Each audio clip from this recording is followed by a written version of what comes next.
So, this is a solo episode of the Hybrid Remote Center of Excellence. I'm Nola Simon, your host. And today I actually want to talk about the systems that surround your organization and the decision making that goes into influencing the future. So, I'm going to use this as an example. The bank itself doesn't actually matter. It happens to be one of the big five banks in Canada, but it really is something that could happen anywhere.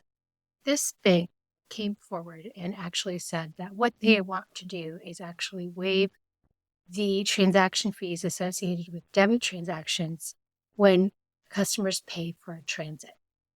So, for example, if you use your debit card and you pay for subway access coming and going each week, that could be, 20 or more transactions, depending on how many times you go on a subway. If you use it too often and you don't actually have an unlimited plan, you could be incurring expenses that are unnecessary. So what they've done is they've partnered with transit systems to have those transactions fees actually waived a bit.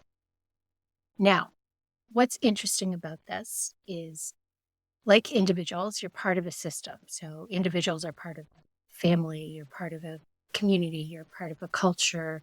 If you are part of a community, like an alumni association from the university you went to, you're part of that community. You're part of work. You might be part of a community of people that you used to work with. There's religious associations. There's all kinds of different associations, right? So organizations are no different. They are typically based in certain locations, or at least until recently, that's been traditional. So they're community members. So what is this policy really aimed at doing if we actually looked at the surface or beyond the surface of what the policy allows? So yes, the bank is trying to be a good community partner by waiving fees for people who may not have a lot of money. And that is a feel good effort to give back to customers and really not be collecting from people who can't really afford those extra fees. So on the face of it, there's that aspect of why this policy is a good thing. It's generous, it's good publicity, and it also is actually supporting transit. Now, if you actually look at it a little bit further, in terms of transit, why is that important to a bank that actually employs thousands and thousands of people? Well, one of the onerous parts of getting people back to the office is actually the commute. People hate the commute, but it's not like the commute was before the pandemic, because what's happened with transit is transit has been struggling because not a lot of people were traveling. So lines have been cut. They have people who have left. So they have hiring shortages. They don't have the people to staff the system. So from a safety perspective, from a customer service perspective, there's a lot of impact to the transit systems with subway, buses, trains, all of that stuff, right? So a lot of lines have actually been cut. So transit systems look at, how many people actually ride the system. So take the buses. If there's an area of the city where there's not a lot of people who actually take transit, or transit is really difficult, then those lines are the first to get cut because they don't make a profit from those particular bus runs, for example. So what's happening is, even though people never moved, those people who depended on transit to commute to the office like they did in 2019 are finding that the systems that they used to depend on aren't available. So I live up north, for example. The closest system that I have is 20 minutes away, but those trains have been really impacted. So there's really only one in the morning and one at night. Well, the way that I used to work, my hours were 10 to 6. If a train is leaving at 8 o'clock in the morning and coming home at 4 o'clock in the afternoon, I couldn't take that train because I couldn't fulfill my obligation of actually working 10 to 6. I would have no way of actually getting home. Um, and what's actually even more impactful is the train does actually run south, so you could actually drive further south to Aurora or to Richmond Hill but those trains are being impacted as well too. So even if I drove extra, I wouldn't necessarily be able to catch those trains. So it doesn't impact me because I work for myself, no. But people who live up here and who commute to the city, those people are impacted. So people are driving more and they're not taking transit, which then becomes a whole um, problem in the terms of the system, because then what happens is the transit authorities turn to the government for subsidies, but the governments are struggling because as businesses close their offices because they're supporting remote work or hybrid work and they don't necessarily need as much space, that means that they're not collecting property taxes. So these cities are actually having a shortage in terms of cash flow, which means that they can't fund transit. So this is much more than just this bank being a good corporate citizen and giving back to their frontline customers who don't necessarily have the funds to actually pay for transit. It's more about how do you support an overall system of transit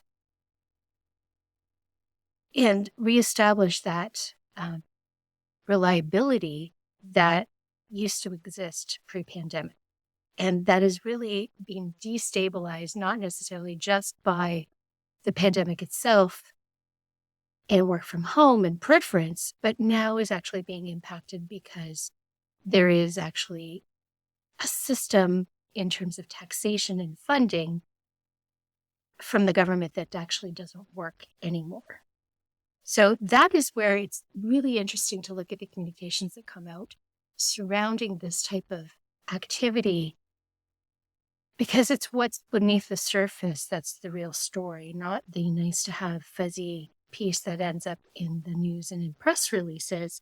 There's a much deeper systematic story that's at play behind the scenes, and it's got a long-term impact in terms of how people actually attract people to cities and employment that's not flexible and not necessarily remote, right?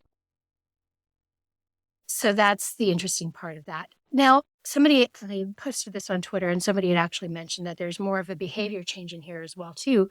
And that's really about use of currency and payment and digital transformation. So the bank may also be partnering with the transit system to really talk about how customers pay.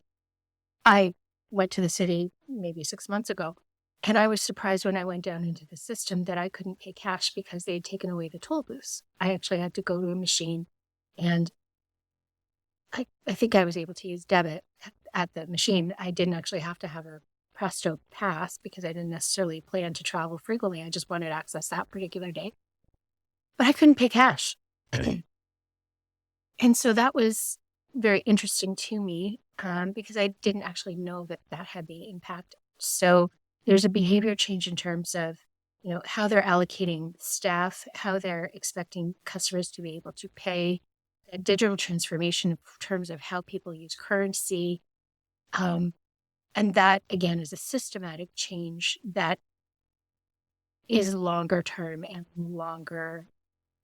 got a longer downstream impact.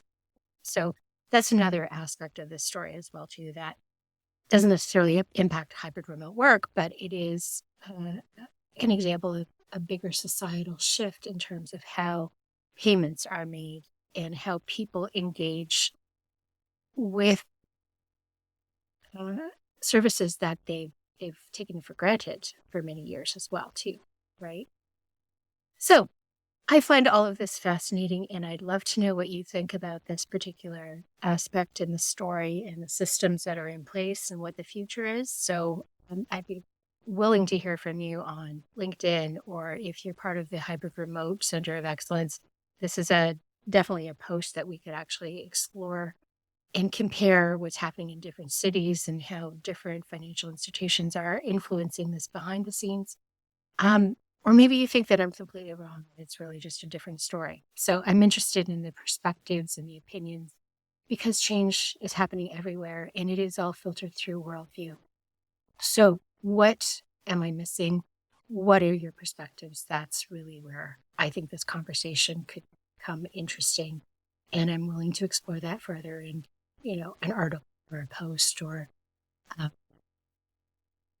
lively debate of some sort. So thank you very much for listening, and I'll talk soon.